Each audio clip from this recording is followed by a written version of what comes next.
Alors, qui était là en Arizona dans cette école? Eh bien, les instructeurs étaient tous des gens qui avaient fait Irak 1, Irak 2, Afghanistan, c'était tous des anciens Marines. Qui a 35 ans, commençait à être, avait passé l'âge un petit peu, mais ne demandait pas mieux que d'avoir l'excuse d'y retourner d'une manière ou d'une autre, dans ce champ de bataille-là ou dans un autre. Je suis absolument persuadé qu'au moins certains des gens que j'ai connus là-bas sont maintenant en Ukraine ou rêvent d'y aller. C'était ce genre-là. Chez les étudiants, je réduis dans le livre, j'en ai connu une vingtaine, je parle d'à peu près 7-8 dans le livre, parce que sinon ça part dans tous les sens, mais c'était essentiellement des gens, surtout des anciens Marines aussi, mais pas tous, qui avaient maintenant quitté l'armée et en fait sous-traitaient leur savoir-faire à des boîtes privées qui gèrent, par exemple, qui sous-traitent aux États-Unis. Les États-Unis sous-traitent plutôt des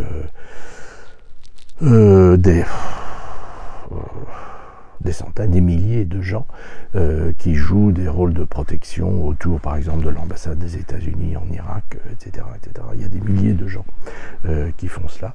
Ils sont très, très, très bien payés.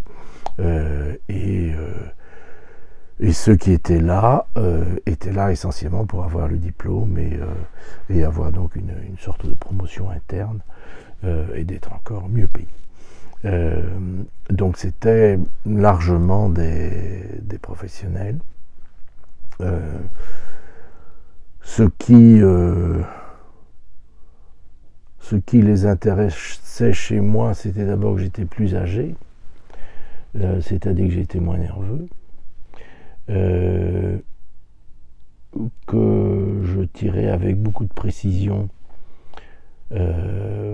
pas parce que j'ai quoi que ce soit d'exemplaire, mais là aussi parce que quand on n'a rien à prouver et qu'on reste calme, voire positivement granitique, on tire plus précisément, ça aide. Et aussi, ils aimaient le fait qu'ils savaient très bien, d'ailleurs, rien que poser sa candidature à cette école m'a valu d'être enquêté par le FBI et par la police française. Ça, je le sais, je le décris dans le livre. Ils avaient, d'ailleurs, ils m'ont laissé entendre qu'ils avaient sur moi des informations qui ne se trouvent pas sur Internet, en particulier le fait que j'avais un bateau à voile, comment s'appelait ce bateau à voile, où était ce bateau à voile, etc. etc. Donc ils m'ont bien fait comprendre qu'ils savaient quel genre de joyeux drille j'étais. Mais ça leur plaisait beaucoup parce que je sois a shrink, comme on dit dans l'argot, c'est-à-dire un réducteur de tête. L'origine de l'expression est head shrinker. On réduit une tête. Être shrink, c'est-à-dire un psy, qui en plus savait tirer, c'est-à-dire qui semblait être l'un des leurs, m'a valu le privilège, j'insiste, le privilège, d'avoir une relation tout à fait particulière avec, pas tous, mais une bonne partie des gens qui étaient là, et de pouvoir échanger, de pouvoir parler de leur parcours, de pouvoir, etc. etc.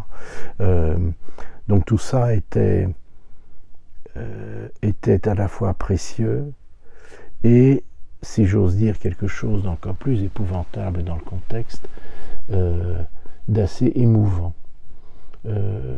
Parce que ces gens qui souvent s'étaient inscrits pour quitter la pauvreté et la malnutrition étaient rentrés dans les Marines le jour anniversaire de leurs 18 ans.